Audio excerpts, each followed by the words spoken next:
એક મંદિર, એક કૂવો, એક સ્મશાન. મોહન ભાગવતની જાતિગત મતભેદો સમાપ્ત કરવા અપીલ. રાષ્ટ્રીય સ્વયંસેવક સંઘના વડા મોહન ભાગવતે હિન્દુ ધર્મમાં જાતિના ભેદભાવનો અંત લાવવા માટે એક મંદિર, એક કૂવો અને એક સ્મશાનનો મંત્ર આપ્યો છે. મોહન ભાગવતે આદર્શો અપનાવીને સામાજિક સમરસતા માટે પ્રયાસો કરવા હાકલ કરી છે. મોહન ભાગવત 5 દિવસની અલીગઢ મુલાકાતે છે, જ્યાં તેમણે હિન્દુ સમાજમાં જાતિગત ભેદભાવનો અંત લાવવાની ભારપૂર્વક અપીલ કરી છે.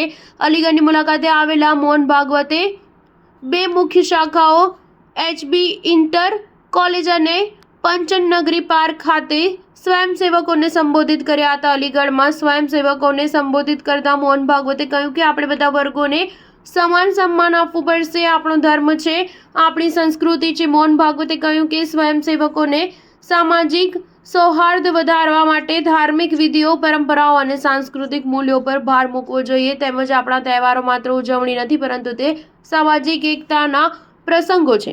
આથી તમામ વર્ગના લોકોને સાથે મળીને તહેવાર ઉજવવા જોઈએ. દુનિયા શાંતિ અને સમૃદ્ધિ માટે ભારત તરફ જોઈ રહી છે. સમાજ પોતાની મેળે બદલાશે નહીં. આપણે ઘરે ઘરે જઈને લોકોને જાગૃત કરવા પડશે. મોહન ભાગવતે સંઘના શતાબ્દી વર્ષના મહત્વ પર ભાર મૂક્યો અને સ્વયંસેવકોને તેમની દેશભક્તિ અને સાંસ્કૃતિક વારસા પર ગર્વ કરવા કહ્યું.